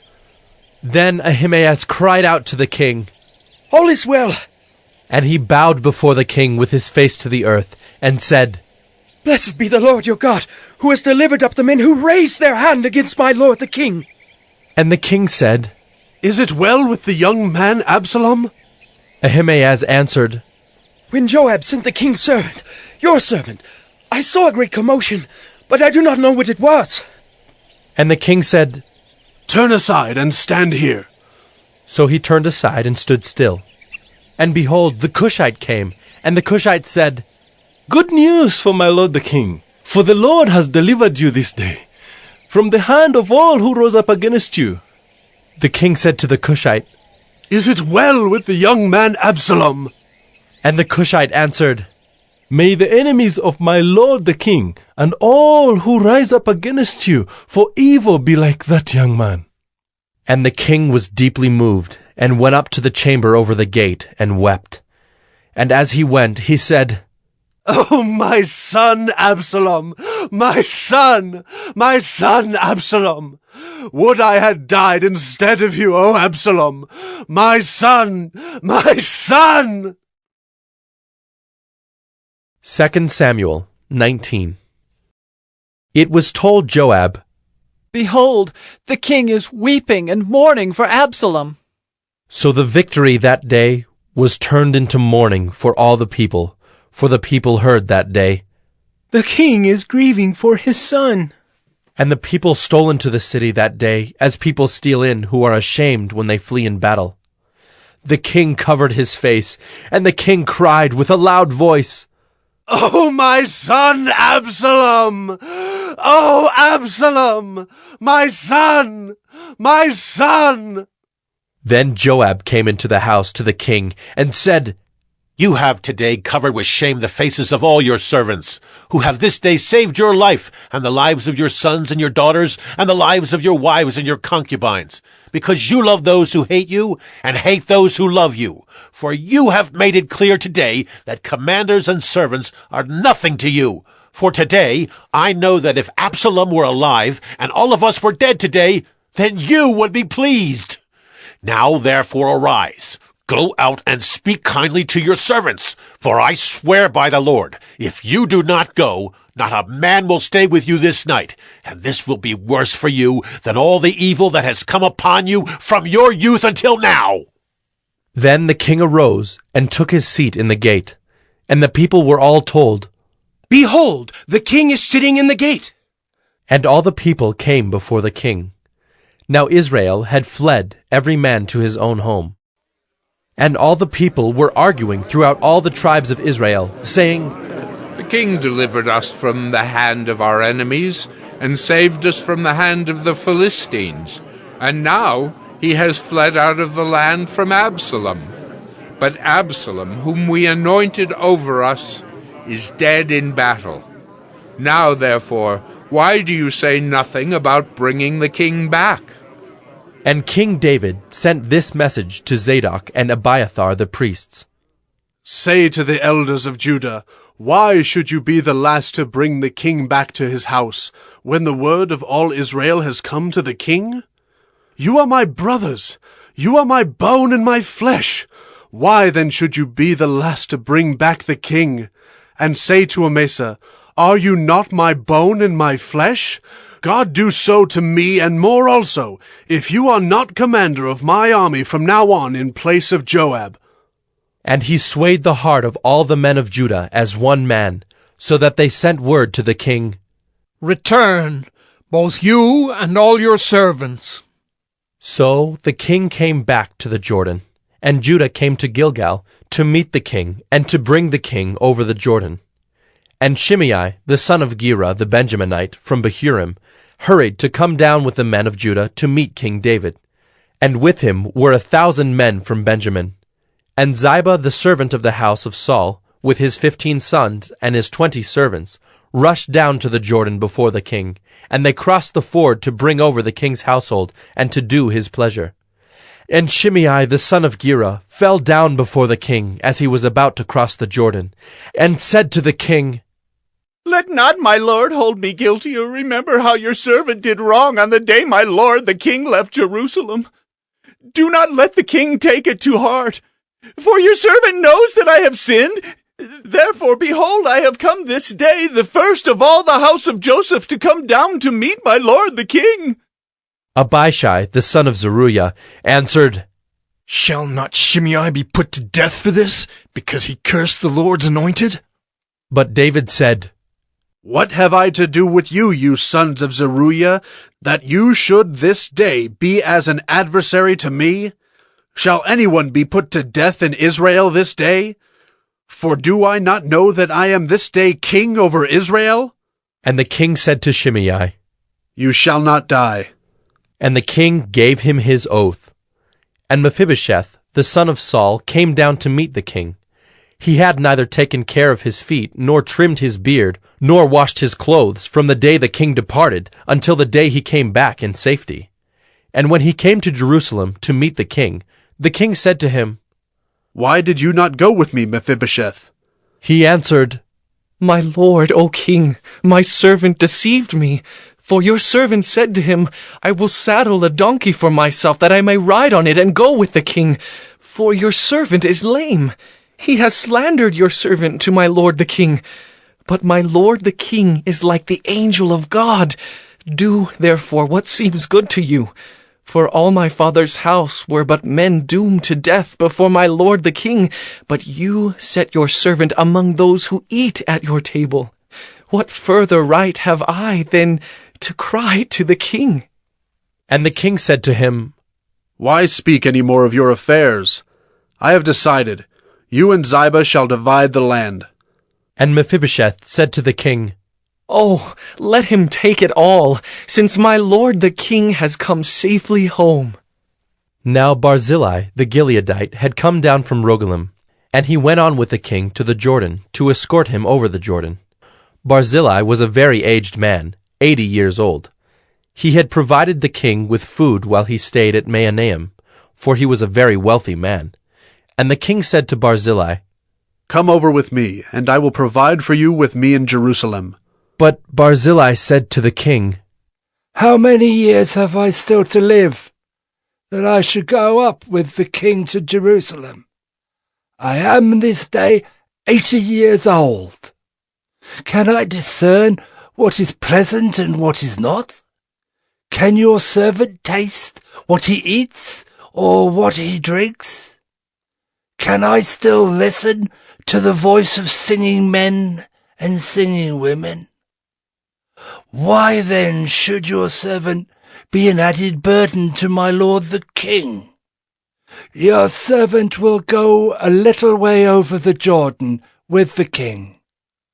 Why should the king repay me with such a reward? Please let your servant return, that I may die in my own city near the grave of my father and my mother. But here is your servant Kimham. Let him go over with my lord the king, and do for him whatever seems good to you. And the king answered, Kimham shall go over with me, and I will do for him whatever seems good to you, and all that you desire of me I will do for you. Then all the people went over the Jordan, and the king went over. And the king kissed Barzillai and blessed him, and he returned to his own home. The king went on to Gilgal, and Kimham went on with him. All the people of Judah, and also half the people of Israel, brought the king on his way. Then all the men of Israel came to the king, and said to the king, Why have our brothers the men of Judah stolen you away, and brought the king and his household over the Jordan, and all David's men with him? All the men of Judah answered the men of Israel, Because the king is our close relative. Why then are you angry over this matter? Have we eaten at all at the king's expense, or has he given us any gift? And the men of Israel answered the men of Judah, We have 10 shares in the king, and in David also we have more than you. Why then did you despise us? Were we not the first to speak of bringing back our king? But the words of the men of Judah were fiercer than the words of the men of Israel. 2 Samuel 20.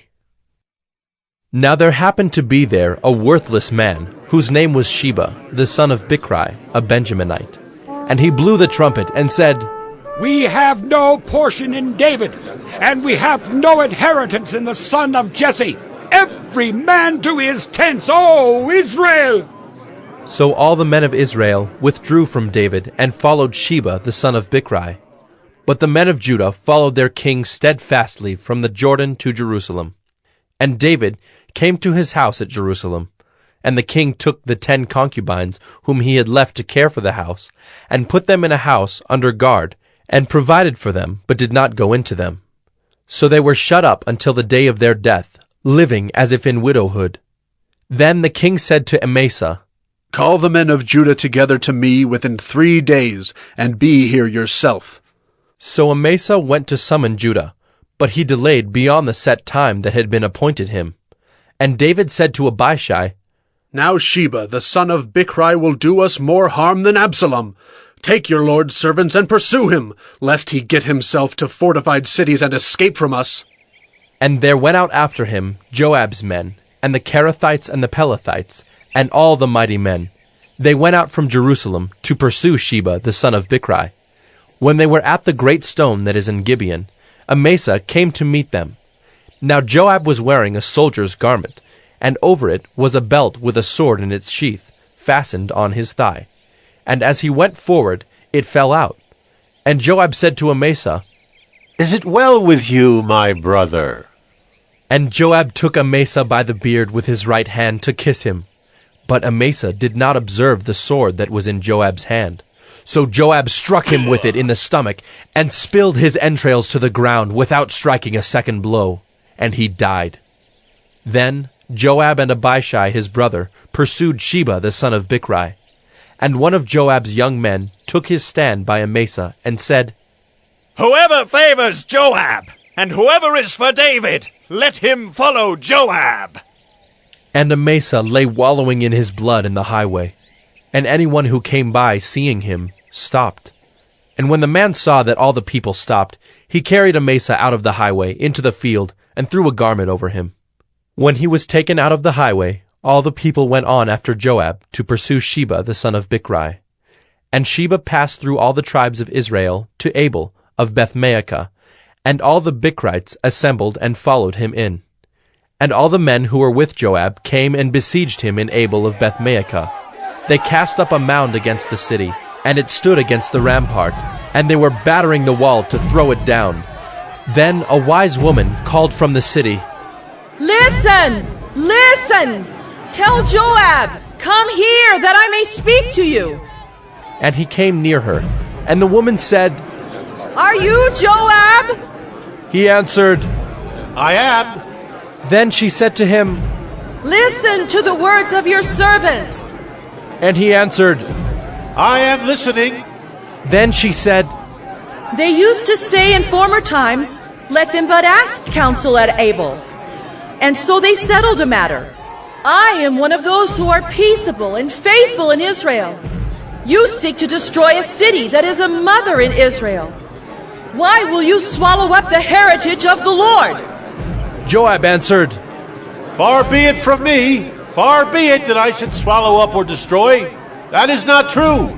But a man of the hill country of Ephraim, called Sheba the son of Bichri, has lifted up his hand against King David. Give up him alone, and I will withdraw from the city. And the woman said to Joab, Behold, his head shall be thrown to you over the wall. Then the woman went to all the people in her wisdom, and they cut off the head of Sheba the son of Bichri, and threw it out to Joab. So he blew the trumpet, and they dispersed from the city, every man to his home. And Joab returned to Jerusalem to the king. Now Joab was in command of all the army of Israel, and Benaiah the son of Jehoiada was in command of the Kerethites and the Pelethites, and Adoram was in charge of the forced labor, and Jehoshaphat the son of Ahilud was the recorder, and Shiva was secretary, and Zadok and Abiathar were priests, and Ira the Jairite was also David's priest. 2 Samuel 21. Now there was a famine in the days of David for 3 years, year after year. And David sought the face of the Lord. And the Lord said, There is blood guilt on Saul and on his house, because he put the Gibeonites to death. So the king called the Gibeonites and spoke to them. Now the Gibeonites were not of the people of Israel, but of the remnant of the Amorites. Although the people of Israel had sworn to spare them, Saul had sought to strike them down in his zeal for the people of Israel and Judah. And David said to the Gibeonites, What shall I do for you, and how shall I make atonement, that you may bless the heritage of the Lord? The Gibeonites said to him, It is not a matter of silver or gold between us and Saul or his house. Neither is it for us to put any man to death in Israel. And he said, What do you say that I shall do for you? They said to the king, The man who consumed us and planned to destroy us, so that we should have no place in all the territory of Israel. Let 7 of his sons be given to us, so that we may hang them before the Lord at Gibeah of Saul, the chosen of the Lord. And the king said, I will give them.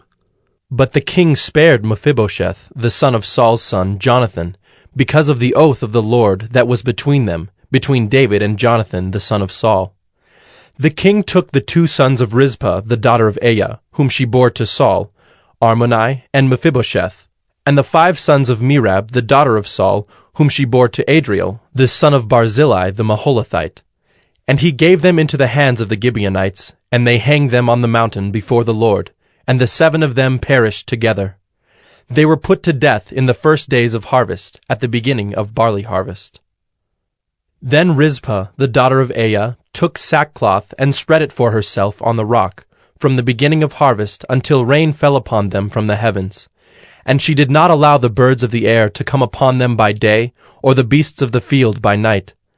When David was told what Rizpah, the daughter of Aiah, the concubine of Saul, had done, David went and took the bones of Saul and the bones of his son Jonathan from the men of Jabesh-Gilead, who had stolen them from the public square of Bethshan, where the Philistines had hanged them, on the day the Philistines killed Saul on Gilboa. And he brought up from there the bones of Saul and the bones of his son Jonathan, and they gathered the bones of those who were hanged. And they buried the bones of Saul and his son Jonathan in the land of Benjamin in Zelah, in the tomb of Kish his father. And they did all that the king commanded. And after that, God responded to the plea for the land. There was war again between the Philistines and Israel, and David went down together with his servants, and they fought against the Philistines. And David grew weary. And Ishbi-Benob, one of the descendants of the giants, whose spear weighed 300 shekels of bronze, and who was armed with a new sword, thought to kill David. But Abishai, the son of Zeruiah, came to his aid, and attacked the Philistine, and killed him. Then David's men swore to him, You shall no longer go out with us to battle, lest you quench the lamp of Israel. After this, there was again war with the Philistines at Gob. Then Sibbecai, the Hushathite, struck down Saph, who was one of the descendants of the giants. And there was again war with the Philistines at Gob, and Elhanan, the son of Jaare-Oregim, the Bethlehemite, struck down Goliath the Gittite, the shaft of whose spear was like a weaver's beam. And there was again war at Gath, where there was a man of great stature, who had 6 fingers on each hand, and 6 toes on each foot, 24 in number. And he also was descended from the giants. And when he taunted Israel, Jonathan, the son of Shimei, David's brother, struck him down. These 4 were descended from the giants in Gath, and they fell by the hand of David and by the hand of his servants. 2 Samuel 22. And David spoke to the Lord the words of this song on the day when the Lord delivered him from the hand of all his enemies and from the hand of Saul. He said, The Lord is my rock and my fortress and my deliverer, my God, my rock in whom I take refuge, my shield and the horn of my salvation, my stronghold and my refuge, my Savior. You save me from violence. I call upon the Lord, who is worthy to be praised, and I am saved from my enemies. For the waves of death encompassed me, the torrents of destruction assailed me, the cords of Sheol entangled me, the snares of death confronted me. In my distress I called upon the Lord. To my God I called. From his temple he heard my voice, and my cry came to his ears. Then the earth reeled and rocked, the foundations of the heavens trembled and quaked, because he was angry. Smoke went up from his nostrils, and devouring fire from his mouth. Glowing coals flamed forth from him. He bowed the heavens and came down. Thick darkness was under his feet. He rode on a cherub and flew. He was seen on the wings of the wind. He made darkness around him his canopy, thick clouds, a gathering of water. Out of the brightness before him coals of fire flamed forth. The Lord thundered from heaven, and the Most High uttered his voice. And he sent out arrows and scattered them, lightning and routed them. Then the channels of the sea were seen, the foundations of the world were laid bare, at the rebuke of the Lord, at the blast of the breath of his nostrils. He sent from on high, he took me, he drew me out of many waters. He rescued me from my strong enemy, from those who hated me, for they were too mighty for me. They confronted me in the day of my calamity, but the Lord was my support. He brought me out into a broad place. He rescued me, because he delighted in me. The Lord dealt with me according to my righteousness. According to the cleanness of my hands he rewarded me. For I have kept the ways of the Lord, and have not wickedly departed from my God. For all his rules were before me, and from his statutes I did not turn aside. I was blameless before him, and I kept myself from guilt. And the Lord has rewarded me according to my righteousness, according to my cleanness in his sight. With the merciful you show yourself merciful. With the blameless man you show yourself blameless. With the purified you deal purely, and with the crooked you make yourself seem tortuous. You save a humble people, but your eyes are on the haughty to bring them down. For you are my lamp, O Lord, and my God lightens my darkness. For by you I can run against a troop, and by my God I can leap over a wall. This God, his way is perfect. The word of the Lord proves true. He is a shield for all those who take refuge in him. For who is God but the Lord? And who is a rock except our God? This God is my strong refuge, and has made my way blameless. He made my feet like the feet of a deer, and set me secure on the heights. He trains my hands for war, so that my arms can bend a bow of bronze. You have given me the shield of your salvation, and your gentleness made me great. You gave a wide place for my steps under me, and my feet did not slip. I pursued my enemies and destroyed them, and did not turn back until they were consumed. I consumed them. I thrust them through so that they did not rise. They fell under my feet. For you equipped me with strength for the battle. You made those who rise against me sink under me.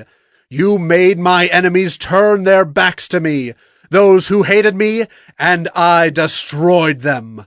They looked, but there was none to save. They cried to the Lord, but he did not answer them.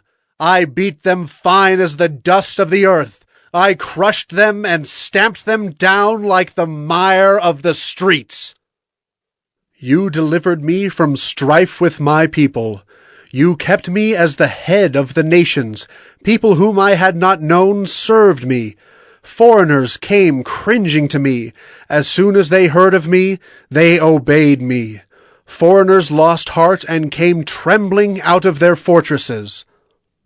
The Lord lives, and blessed be my rock, and exalted be my God, the rock of my salvation, the God who gave me vengeance and brought down peoples under me, who brought me out from my enemies. You exalted me above those who rose against me. You delivered me from men of violence. For this I will praise you, O Lord, among the nations, and sing praises to your name. Great salvation he brings to his king, and shows steadfast love to his anointed, to David and his offspring forever. 2 Samuel 23. Now these are the last words of David, the oracle of David, the son of Jesse, the oracle of the man who was raised on high, the anointed of the God of Jacob, the sweet psalmist of Israel. The Spirit of the Lord speaks by me. His word is on my tongue. The God of Israel has spoken. The Rock of Israel has said to me, when one rules justly over men, ruling in the fear of God, he dawns on them like the morning light, like the sun shining forth on a cloudless morning, like rain that makes grass to sprout from the earth. For does not my house stand so with God? For he has made with me an everlasting covenant, ordered in all things and secure. For will he not cause to prosper all my help and my desire? But worthless men are all like thorns that are thrown away, for they cannot be taken with the hand. But the man who touches them arms himself with iron and the shaft of a spear, and they are utterly consumed with fire. These are the names of the mighty men whom David had. Josheb-Basshebeth, a Tekemonite. He was chief of the 3. He wielded his spear against 800 whom he killed at one time. And next to him, among the 3 mighty men, was Eleazar, the son of Dodo, son of Ahohi. He was with David when they defied the Philistines who were gathered there for battle, and the men of Israel withdrew. He rose and struck down the Philistines until his hand was weary, and his hand clung to the sword. And the Lord brought about a great victory that day, and the men returned after him, only to strip the slain. And next to him was Shammah, the son of Agi, the Hararite. The Philistines gathered together at Lehi, where there was a plot of ground full of lentils, and the men fled from the Philistines. But he took his stand in the midst of the plot, and defended it, and struck down the Philistines, and the Lord worked a great victory. And 3 of the 30 chief men went down and came about harvest time to David at the cave of Adullam, when a band of Philistines was encamped in the valley of Rephaim. David was then in the stronghold, and the garrison of the Philistines was then at Bethlehem. And David said longingly, Oh, that someone would give me water to drink from the well of Bethlehem that is by the gate. Then the 3 mighty men broke through the camp of the Philistines, and drew water out of the well of Bethlehem that was by the gate, and carried and brought it to David. But he would not drink of it. He poured it out to the Lord, and said, Far be it from me, O Lord, that I should do this. Shall I drink the blood of the men who went at the risk of their lives? Therefore he would not drink it. These things the 3 mighty men did. Now Abishai, the brother of Joab, the son of Zeruiah, was chief of the 30. And he wielded his spear against 300 men, and killed them, and won a name beside the 3. He was the most renowned of the 30, and became their commander, but he did not attain to the 3. And Benaiah, the son of Jehoiada, was a valiant man of Kabzeel, a doer of great deeds. He struck down 2 Ariels of Moab. He also went down and struck down a lion in a pit on a day when snow had fallen. And he struck down an Egyptian, a handsome man. The Egyptian had a spear in his hand, but Benaiah went down to him with a staff, and snatched the spear out of the Egyptian's hand, and killed him with his own spear. These things did Benaiah, the son of Jehoiada, and won a name beside the 3 mighty men. He was renowned among the 30, but he did not attain to the 3. And David set him over his bodyguard. Asahel, the brother of Joab, was one of the 30. Elhanan, the son of Dodo of Bethlehem, Shammah of Herod, Elika of Herod, Helez the Paltite, Ira, the son of Ikish of Tekoa, Abiezer of Anathoth, Mabunai the Hushathite, Zalman the Ahohite, Maharai of Netophah, Heleb the son of Baanah of Netophah, Ittai the son of Ribai of Gibeah of the people of Benjamin, Benaiah of Pirathon, Hiddai of the brooks of Gaash, Abi Alban the Arbathite, Asmaveth of Bahurim, Eliabah the Shaalbanite, the sons of Jashan, Jonathan, Shammah the Hararite, Ahiam the son of Sherar the Hararite, Eliphalet the son of Ahashbai of Maacah, Eliam the son of Ahithophel of Gilo, Hezro of Carmel, Pearai the Arbite, Igal the son of Nathan of Zobah, Bani the Gadite, Zelek the Ammonite, Naharai of Beeroth, the armor-bearer of Joab, the son of Zeruiah, Ira the Ithrite, Gareb the Ithrite, Uriah the Hittite, 37 in all. 2 Samuel 24. Again the anger of the Lord was kindled against Israel, and he incited David against them, saying, Go, number Israel and Judah. So the king said to Joab, the commander of the army who was with him, Go through all the tribes of Israel, from Dan to Beersheba, and number the people, that I may know the number of the people. But Joab said to the king, May the Lord your God add to the people 100 times as many as they are, while the eyes of my lord the king still see it. But why does my lord the king delight in this thing? But the king's word prevailed against Joab and the commanders of the army. So Joab and the commanders of the army went out from the presence of the king to number the people of Israel. They crossed the Jordan and began from Aroer and from the city that is in the middle of the valley toward Gad and on to Jazer.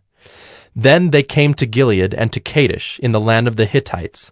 And they came to Dan, and from Dan they went around to Sidon and came to the fortress of Tyre and to all the cities of the Hivites and Canaanites. And they went out to the Negeb of Judah at Beersheba. So when they had gone through all the land, they came to Jerusalem at the end of 9 months and 20 days. And Joab gave the sum of the numbering of the people to the king. In Israel there were 800,000 valiant men who drew the sword, and the men of Judah were 500,000.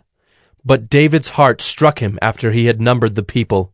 And David said to the Lord, I have sinned greatly in what I have done. But now, O Lord, please take away the iniquity of your servant, for I have done very foolishly. And when David arose in the morning, the word of the Lord came to the prophet Gad, David's seer, saying, Go and say to David, Thus says the Lord, 3 things I offer you. Choose one of them that I may do it to you. So Gad came to David and told him, and said to him, Shall 3 years of famine come to you in your land? Or will you flee 3 months before your foes while they pursue you? Or shall there be 3 days' pestilence in your land? Now consider and decide what answer I shall return to him who sent me. Then David said to Gad, I am in great distress. Let us fall into the hand of the Lord, for his mercy is great. But let me not fall into the hand of man. So the Lord sent a pestilence on Israel from the morning until the appointed time. And there died of the people from Dan to Beersheba 70,000 men. And when the angel stretched out his hand toward Jerusalem to destroy it, the Lord relented from the calamity and said to the angel who was working destruction among the people, It is enough. Now stay your hand. And the angel of the Lord was by the threshing floor of Araunah the Jebusite. Then David spoke to the Lord when he saw the angel who was striking the people, and said, Behold, I have sinned, and I have done wickedly. But these sheep, what have they done? Please, let your hand be against me and against my father's house. And Gad came that day to David, and said to him, Go up, raise an altar to the Lord on the threshing floor of Araunah the Jebusite. So David went up at Gad's word, as the Lord commanded. And when Araunah looked down, he saw the king and his servants coming on toward him. And Araunah went out and paid homage to the king with his face to the ground. And Araunah said, Why has my lord the king come to his servant? David said, To buy the threshing floor from you, in order to build an altar to the Lord, that the plague may be averted from the people. Then Araunah said to David, Let my lord the king take and offer up what seems good to him. Here are the oxen for the burnt offering, and the threshing sledges, and the yokes of the oxen for the wood. All this, O king Araunah, gives to the king. And Araunah said to the king, May the Lord your God accept you. But the king said to Araunah, No, but I will buy it from you for a price. I will not offer burnt offerings to the Lord my God that cost me nothing. So David bought the threshing floor and the oxen for 50 shekels of silver. And David built there an altar to the Lord, and offered burnt offerings and peace offerings. So the Lord responded to the plea for the land, and the plague was averted from Israel.